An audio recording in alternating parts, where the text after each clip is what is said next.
El Ministerio de Igualdad confirma como asesinato por violencia de género el caso de una mujer de 50 años que fue encontrada muerta este pasado sábado en Marbella. De este modo, en Andalucía ascienden a 4 las mujeres asesinadas por violencia machista en lo que llevamos de 2025. Con la confirmación de este caso, el número de mujeres asesinadas por violencia de género en España asciende a 13, sumando ya un total de 1.304 desde que se empezó a contar en el año 2003. Asimismo, el Ministerio constata que la víctima no tenía hijos menores de edad y no existían denuncias previas por violencia de género contra el presunto agresor. La Policía Nacional, que investiga lo sucedido, fue quien informó del hallazgo del cadáver de esta persona con signos de violencia en un descampado de Marbella. Según publica el diario Málaga Hoy, el presunto autor es un búlgaro de 47 años que aparcaba coches junto a la víctima en esta zona. Aunque en un primer momento huyó, debido a la presión policial se entregó en comisaría. La víctima es de nacionalidad española y también trabajaba como aparcacoches, aunque no tenían descendencia, aparcaban coches juntos en este descampado. Este es el segundo crimen machista que se registra en la provincia en lo que llevamos de año.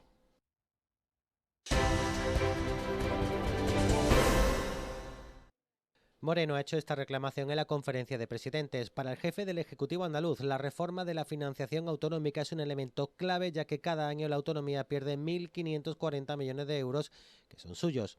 Recuerda que María Jesús Montero, como consejera de Hacienda de Andalucía, exigió en el año 2018 al que por entonces era presidente del gobierno, Mariano Rajoy, 16.700 millones de euros más al año, de los que 4.000 millones serían para Andalucía.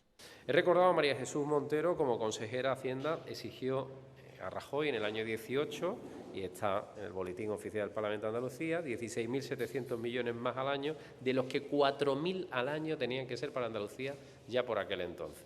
Bueno, pues ahora que necesitamos en torno a 1.547 este año, o a través de los fondos de compensación o a través de una ley de financiación, se nos niega por parte del Gobierno de España, lo cual es una clara incoherencia no solamente de la señora Montero, sino del propio presidente del Gobierno. Moreno se ha referido a otros asuntos de los que ha hablado en esta reunión, como es la falta de inversiones en infraestructuras, especialmente al transporte por ferrocarril, y ha reclamado inversiones por 544 millones de euros en redes eléctricas en Andalucía para actuar en las zonas de mayor déficit. También solicita un pacto nacional por la salud con más fondos, más plazas MIR y mejores condiciones para retener a los médicos y enfermeros que lo forman. En materia de vivienda, ha señalado que si hay un plan de impulso debe ser sin imponer condiciones a las comunidades autónomas, y ha destacado que Andalucía es la comunidad que tiene el mayor parque público de España, con en torno al 41% del total. Por último, lamenta que la conferencia se haya cerrado sin acuerdos.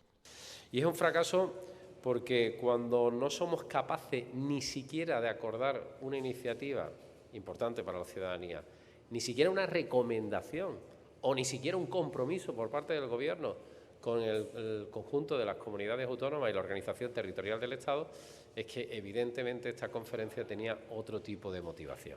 Pues los líos, todos los follones y las posibles irregularidades que acechan al entorno del presidente del Gobierno.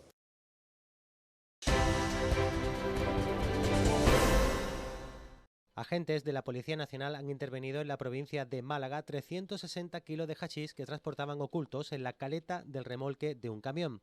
En la operación han sido detenidas 4 personas sobre las que se ha decretado su ingreso en prisión provisional, y se ha llevado a cabo un registro en la localidad malagueña de Coín, en el que se han intervenido 5 vehículos y un kit de vuelcos. Así, la operación se ha llevado a cabo durante la transacción del estupefaciente en el interior de una finca de la comarca del Valle del Guadalhorce. Los investigadores pudieron comprobar que el hachís transportado se ocultaba en el interior de una caleta realizada en la plataforma del remolque de un camión de gran tonelaje de forma artesanal. Uno de los vehículos intervenidos figuraba además sustraído en Francia desde el año pasado y contaba con placas de matrícula dobladas. Además, según los investigadores, podría haber sido utilizado en Alijos al presentar abundantes restos de arena de playa en su interior y un fuerte olor a gasolina. También durante el registro los agentes detectaron lo que se conoce como un kit de vuelcos, formado por inhibidores de frecuencia de alta gama, grilletes, lanzadestellos, balizas de geolocalización, sprays de defensa, teléfonos móviles, una pistola de aire comprimido con silenciador y abundantes documentos de identidad de terceras personas, algunos de ellos falsificados.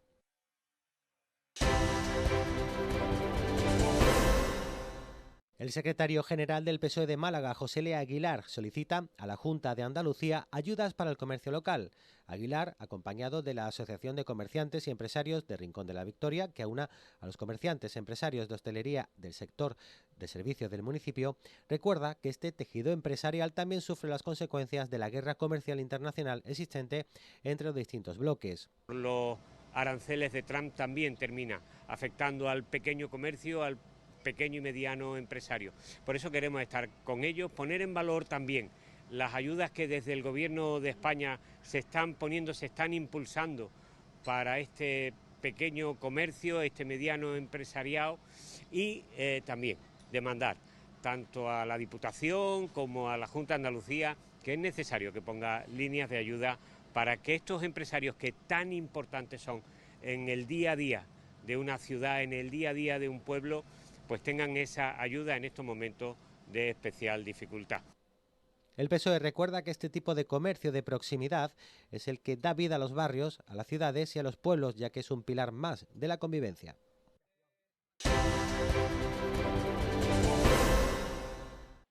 El turismo es uno de los pilares centrales de la economía española, pero al mismo tiempo el principal causante de las dificultades para acceder a una vivienda en el país, sobre todo al mercado del alquiler.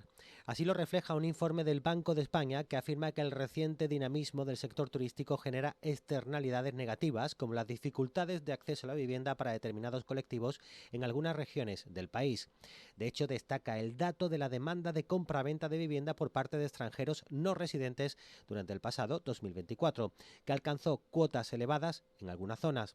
Concentran el 25% de las compraventas realizadas en Baleares, el 20% en la Comunidad Valenciana, el 20% en Canarias, en Murcia baja hasta un 15% y en Andalucía la cifra es de un 10%.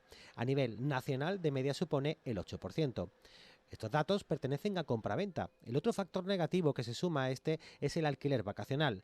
En algunos municipios suponen un porcentaje muy significativo del parque de vivienda disponible en alquiler. Destaca Marbella con el 60% del total del mercado. En el caso de la periferia de Málaga capital se dispara por encima del 50%. A nivel nacional, Elche tiene el dudoso honor de rozar el 70%. La dificultad, o como algunos colectivos describen, imposibilidad de acceder a una vivienda, ha provocado 3 grandes manifestaciones vecinales en la capital malagueña. De hecho, Marbella anunció en febrero elaborar una ordenanza para limitar viviendas turísticas y mayor control en el registro. Un mes después, sigue sus pasos el equipo de gobierno de Francisco de la Torre en el Ayuntamiento de Málaga, con la misma idea, prohibición y control. Sin embargo, a día de hoy siguen en estudio y sin materializarse, a pesar de que esta problemática está asfixiando a una población cuyo sueldo ni siquiera da para alquilar un hogar.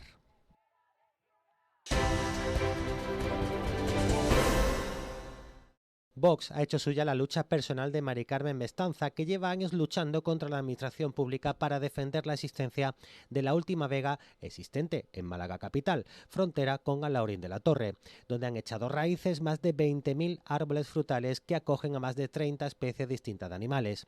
Todos ellos en peligro porque el Partido Popular, la Junta de Andalucía y el Ayuntamiento de Málaga ha decidido ubicar ahí la nueva estación depuradora de aguas residuales, a pesar de la resistencia vecinal, a pesar de los beneficios medioambientales y a pesar de que sea zona inundable que multiplica por 3 el coste de la infraestructura. Falsedad e hipocresía. El Partido Popular con el pin de la Agenda 2030 en la solapa y la motosierra en la mano. El Partido Popular, sí, ellos mismos, los que hablan de cambio climático en los plenos, los que hablan de sostenibilidad en las televisiones y luego en la vida real arrasan la última vega agrícola de Málaga capital, donde nos situamos hoy, la vega Mestanza. Y luego llega el Partido Popular y te multa por circular con tu coche por el centro, en pro del medio ambiente. El Grupo Municipal de Vox eleva dos mociones, una a la Comisión de Urbanismo y otra a la de Sostenibilidad Medioambiental, para recordar que esta zona es inundable y se busque otras opciones. Recuerden como contribuyentes que esta infraestructura está valorada en 50 millones de euros. Sin embargo, el refuerzo para que no se inunde costará 100 millones de euros, es decir, costará 150 millones de euros en total por estar justo en la Vega de Mestanza.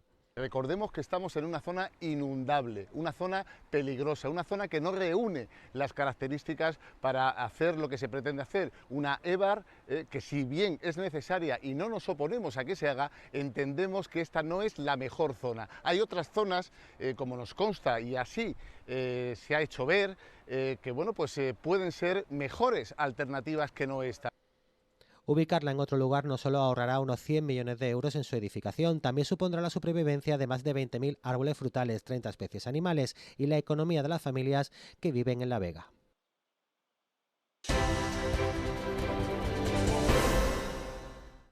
La familia de Manuel José García Caparrós, el joven malagueño que murió asesinado por un disparo de la Policía Armada durante la represión en Málaga de la manifestación pro autonomía del 4 de diciembre de 1977, ha enviado una segunda carta al presidente del Gobierno, Pedro Sánchez, en la que le exigen que le reciban para ser escuchados y que atiendan las demandas de la primera, que aún no tiene respuesta.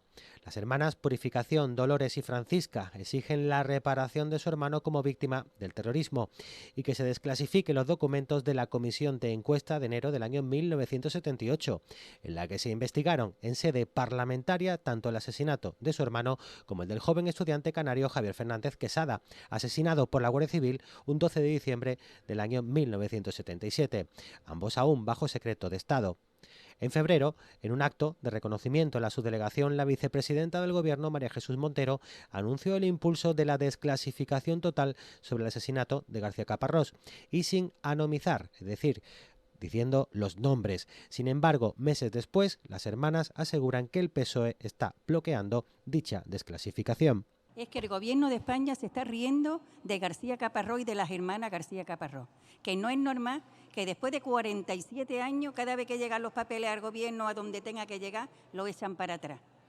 ¿Quién hay ahí puesto que no quieren que se entere de lo que pasó? ¿Quién estuvo en las comisiones de encuesta? ¿Qué es lo que pasa? ¿Por qué todo lo echan para atrás? ¿Por qué sigue el Gobierno de España, que fue el que mató a mi hermano, que echó a la policía a la calle? ¿Por qué sigue riendo de la familia Caparrós? Que a ver si alguien me lo puede explicar del Gobierno, porque a ver qué es lo que pasa. Porque aquí cuando ETA mata, lo bien que saben buscar al asesino, y al asesino de mi hermano le dieron un premio. Para la familia no puede haber víctimas del terrorismo de primera y de segunda, por eso piden que se haga público lo que para ellas es un secreto a voces. Por otro lado, la familia ha anunciado que se suma a la querella internacional que se tramita en Argentina por los crímenes franquistas, que incluye el periodo de la transición, ante los problemas existentes en nuestro país para conocer la verdad. La familia García Caparrós se va a dirigir hacia la justicia argentina y nos vamos a sumar a la querella argentina. En una semana estableceremos reuniones y los contactos necesarios para llevar a ese fin. A ver si desde otros tipos de procedimientos y sobre todo otro tipo de movimientos se puede articular un movimiento hacia la verdad total. En el caso de García Caparrós y tantos otros que hay. El caso de García Caparrós es uno de las casi 300 víctimas que dejó la transición. Para los afectados, una transición hacia la democracia manchada por la sangre de sus familiares.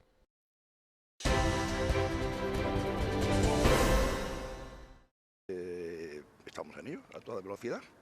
No tenemos la fecha, el pleno es el 26, tenemos que ir a una coincidencia, me toca hablarlo con los demás grupos políticos, y bueno, y el nuestro también, sobre si mantenemos la fecha o la cambiamos, porque coincide con una reunión de tema de parlamentos, responsables del parlamento de todo lo que es la Unión por el Mediterráneo, y en ese pleno, sea ese o la fecha cambiada, que será muy cercana, a ese día 26 del mes de junio, es cuando iría seguro, ¿no?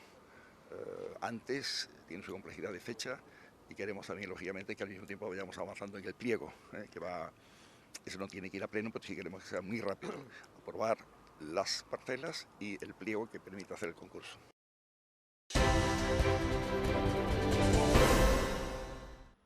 El Servicio Andaluz de Salud ha activado el pasado 1 de junio el proceso de refuerzo previsto para este verano en centros de atención primaria y hospitalaria, que supondrá un total de 36.500 contrataciones en Andalucía entre junio y octubre, de las que 5.809 se harán en la provincia de Málaga. Un volumen de contrataciones similar al del año anterior. Las casi 6.000 contrataciones que se van a realizar en la provincia de Málaga están destinadas además a dar cobertura a la actividad asistencial prevista durante la temporada estival, con 14.461 intervenciones quirúrgicas, 538.928 consultas externas y 629.939 pruebas diagnósticas. En cuanto a los centros de salud, el SAS dice que durante este verano mantendrán horario de tarde un total de 25 centros en la provincia. A esta cifra hay que sumar los 45 servicios de urgencia de atención primaria existentes, frente a los 37 del año 2018. Sin embargo, los sindicatos sanitarios han puesto el acento en que este refuerzo es insuficiente y solo agrava la crisis asistencial y listas de espera. Así lo afirman también los propios profesionales. Por ejemplo, el Sindicato de Enfermería ha afirmado que estas profesionales irán a la huelga el próximo 18 de junio durante 24 horas para denunciar las graves deficiencias de personal en el Hospital Regional Universitario de Málaga. Según datos oficiales del SAS, en 4 años han dejado de trabajar 349 enfermeras, lo que ha producido una gran sobrecarga laboral y peor calidad asistencial. Por su parte, Comisiones Obreras, UGT y el propio SATSE denuncian el cierre de camas y de los centros de salud por la tarde cuando aumenta la población flotante. Afirman que aumentará la presión en las urgencias de los hospitales. Ponen de manifiesto que la semana pasada incluso el clínico tuvo que suspender operaciones y trasladar pacientes al Hospital del Guadalhorce para liberar camas. Los sindicatos cifran en 240 las camas que la Junta cierra este verano. Para los profesionales se traduce en aumento de lista de espera, estrés y agotamiento, para el contribuyente en un deterioro de la atención que merece.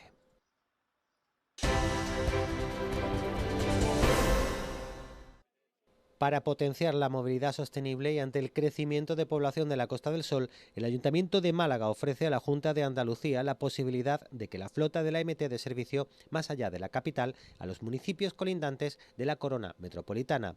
Se trata de las localidades que están absorbiendo a la población que, aun trabajando en la capital, el alto precio de la vivienda les ha obligado a trasladarse. En un principio se trataría de Torremolinos, Alhaurín de la Torre y Rincón de la Victoria. Todo lo que avancemos en esa línea tiene que hacer con la Junta de Andalucía, que es quien tiene ese impulso y responsabilidad del transporte metropolitano o interurbano, y con los propios municipios. Es un tema que a todos interesa, que haya más gente apostando por utilizar transporte público y menos transporte privado, es evidente que es bueno. O sea, todo lo que sea reforzar el transporte en autobuses, aparte metro, ¿no? Pero el metro lo tenemos dentro del municipio de Málaga, no es interurbano, ¿no? Decía apoyar más gente en el transporte público y menos en el coche privado, es realmente positivo en la línea de lo que estamos comentando, de una movilidad sostenible, ¿no?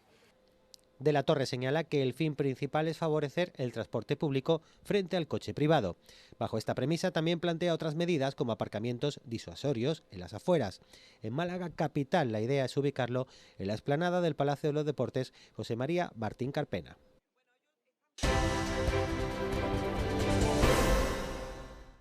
Con Málaga defenderá en la próxima Comisión Plenaria de Urbanismo una moción para reclamar el cambio de ubicación de la futura depuradora del Guadalhorce y frenar lo que denominan un ecocidio, el de la vega de Mestanza, que amenaza con arrasar más de 20.000 árboles en la última vega agrícola de Málaga capital. Hace una semana que debía haber comenzado la tala, mandada por la Junta de Andalucía. La resistencia vecinal la ha paralizado, aunque una de las afectadas, Carmen Mestanza, señala también posibles ilegalidades. Ahora la vega está en un momento crítico porque están entrando las máquinas por una rampa que han hecho atravesando el río Guadalhorce, que tiene toda la pinta de ser ilegal, porque en el proyecto dice que lo primero que se hará es la carretera de acceso, que no es por el río. La carretera de acceso está en Alhaurín de la Torre y se han dado cuenta ahora que pensaban que era pública y es privada. Entonces ahora tienen que esperar permisos y nuevos permisos y ellos no están dispuestos a esperar. Entonces atraviesan por el río. Los vecinos afirman que el Partido Popular en la Junta de Andalucía y el Ayuntamiento de Málaga incumple sus compromisos, el de buscar una alternativa a la construcción de una EDAR en terrenos inundables. Con Málaga lo pedirá en pleno. Vamos a trasladar al Ayuntamiento de Málaga de nuevo, una vez más, acompañada por los vecinos, una iniciativa para reiterar que aún estamos a tiempo de parar este ecocidio, que aún estamos a tiempo de buscar un nuevo espacio para instalar esta depuradora y que la Vega de Mestanza siga siendo un enclave de un enorme valor ecológico, de un enorme valor natural que tiene que ser protegido. Ya está protegido por parte de la Junta de Andalucía, por eso es un sinsentido absoluto. La moción exige paralizar las obras, modificar el PGU para blindar el uso agrícola de la Vega y retomar el proyecto del corredor verde del Guadalhorce, bloqueado por falta de financiación, que contemplaba la renaturalización de 962 hectáreas y la conexión ecológica con enclaves como Arraijanal o la Laguna de los Prados.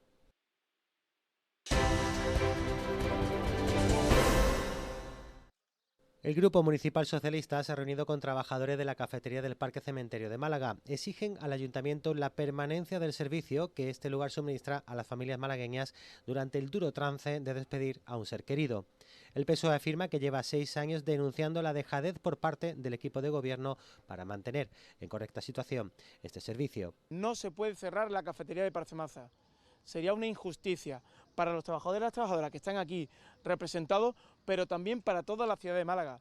Insistimos, es una actuación esencial la que se realiza en la cafetería de Parque Maza. Por tanto, no podemos permitir que aquí se ponga una máquina de vending donde haya el sándwich frío y donde cuando una persona mayor o cuando una persona esté en una situación difícil y quiera algo, tenga que llamar a un globo para que le traiga aquí una sopa caliente. No puede ser.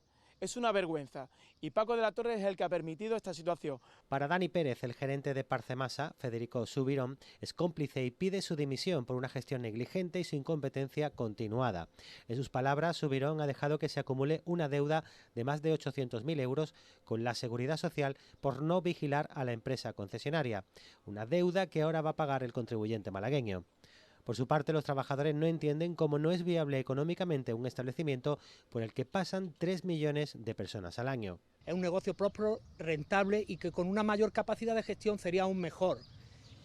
Ya no hablamos de los trabajadores, a mí la pena que me da es las criaturitas que pasan por aquí, que esto no es un bar puro y duro de hostelería, donde dicen vamos a tomar, no, creo que es un servicio esencial para los malagueños, malagueñas y la gente que viene de fuera que lo valoran mucho, siendo un cementerio de los más grandes de España. No entiendo, porque hay dos empresas, que de hecho la he puesto yo en contacto, he estado adelante en esas reuniones con el administrador concursal, la negatividad por parte de la concejala y el ayuntamiento es no sacar un pliego de condiciones técnicas. Piden un pliego de condiciones técnicas para volver a sacar a concurso este servicio y no instalar máquinas expendedoras. Por su parte, UGT pone el acento sobre los 16 trabajadores que irán a la calle. Muchos de ellos entre los 50 y los 60 años, que además llevan más de 25 años trabajando aquí y que evidentemente lo han dado todo. Llevan muchos años pasándolo muy mal, con una situación de mucha incertidumbre, y ahora la próxima fecha que se les viene encima es la del 31 de julio, donde parece que van a cerrar definitivamente esta cafetería. Esto es insostenible. No podemos tolerarlo, no podemos permitir que estas personas, ¿qué va a pasar después de ese día? ¿Cómo van a quedar? ¿Cuál es su situación? El PSOE pide un plan de empleo municipal para recolocarles, en caso de que el PP deje morir a la cafetería de Parcemasa.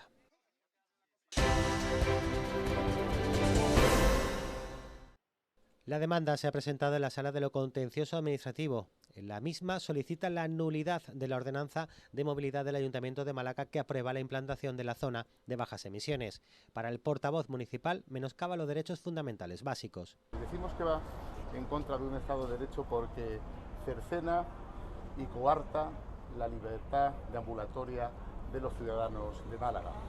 También segrega socialmente, depende de donde vivas. No es lo mismo vivir en el centro de Málaga que vivir en Teatinos, que vivir en Puerto de la Torre, y también, como todos sabemos, vivir en el Rincón de la Victoria, en Cártama, en Alaurín de la Torre o en cualquier ciudad dormitorio cercana a la ciudad. Para Vox, no solo menoscaba la movilidad, también supone un perjuicio económico a la ciudad y la provincia. Afirman que afecta a los comercios y empresas, dato que además no incluye la memoria para la aprobación de la normativa, solo el beneficio del ayuntamiento. Oye, se va a recaudar más de 11 millones de euros en multas, que es lo que quieren.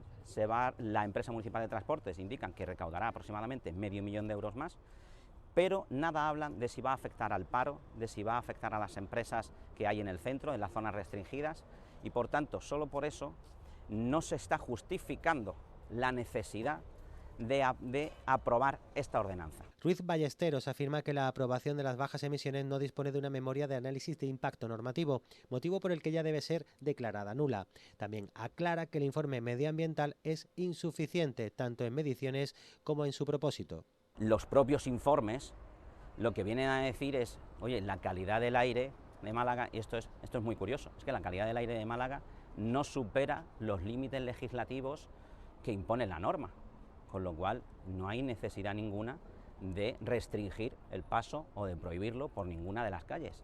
De hecho, podría ser contraproducente, porque si lo eliminas, si lo prohíbes, irán por otras y estas otras probablemente aumenten sus niveles de contaminación. El Ayuntamiento tiene hasta el 7 de julio para alegar. Después la justicia decidirá si paraliza o interpone medidas.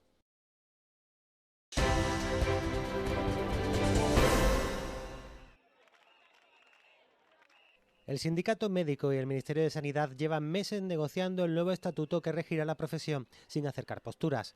Para los profesionales, el Gobierno les trata sin respeto y sin voluntad de diálogo, motivo por el que han ido a la huelga. No solo por sus derechos, también afirman que deteriora la calidad con el incremento de los tiempos de espera y la saturación de las consultas. Defender la profesión médica, defender la calidad asistencial que recibe la población. Entonces se ha intentado regular la profesión a espaldas del médico. Desde el médico llevamos 20 años pidiendo la regulación del Estatuto Marco para que regule pues lo que son los horarios del médico y sobre todo las responsabilidades. Entonces en absoluto se ha tratado eso. El médico ahora hablamos de 35 horas de jornada, pues el médico tiene 48 horas de jornada. La cotización por las horas extraordinarias de guardia no son horas extraordinarias, sino ni horas ordinarias y encima no computan después para posterioridad para su jubilación. Una jornada que siguen siendo leoninas para los médicos de 24 horas, el único colectivo en España que tiene jornadas de 24 horas. Jornadas que, por cierto, para que sepáis, son obligatorias, no son jornadas voluntarias. El sindicato afirma que el nuevo estatuto empeora el principal problema al que se enfrenta la sanidad pública, la falta de médicos. Consideran que si se precariza las condiciones de trabajo, cada vez menos profesionales decidirán ejercer en el país.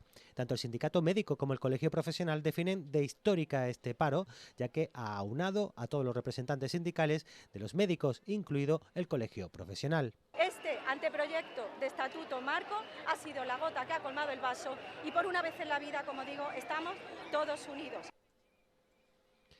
Así los facultativos anuncian que vendrán más paros si el Gobierno sigue sin escucharles. En paralelo, el resto de sindicatos sanitarios también han protestado, en este caso no a través de una huelga, sino de la concentración. Critican el plan de refuerzo del Servicio Andaluz de Salud de la Junta de Andalucía, que este año roza las 6.000 contrataciones en nuestra provincia. También critican el cierre de urgencias en los centros de salud y de camas en los hospitales. Han diseñado un cierre de centros de salud por las tardes que va a hacer que los ciudadanos tengan que ir a los servicios de urgencia. Es el peor plan de vacacional que ha diseñado el SA en la provincia de Málaga en los últimos 5 años. No hay bastantes profesionales para garantizar la atención sanitaria. Los profesionales nos piden que no pueden más, que basta ya, que no soportan más esta situación. La administración se está cargando la sanidad pública. Los profesionales se van a ir de vacaciones. Luego, ¿qué va a ocurrir? El cierre de servicios. Se van a cerrar quirófanos, se van a cerrar camas, se van a cerrar otros servicios. Y obviamente esto va a afectar sin lugar a dudas a la asistencia sanitaria, maltrecha asistencia sanitaria. Se están renovando contratos que ya estaban, con lo cual las vacaciones no se están cubriendo. Actualmente hay centros en los que no se cubren ni las reducciones de jornada, ni los permisos sin sueldo, ni las vacaciones. Están bajo mínimo, están menos personal del que tiene que estar y lo que van a hacer ahora es renovar los contratos, pero no van a cubrir vacaciones. En definitiva, todos critican lo que denuncia Marea Blanca. Queremos denunciar el desmantelamiento progresivo de la sanidad pública que está llevando a cabo el gobierno de Moreno Bonilla.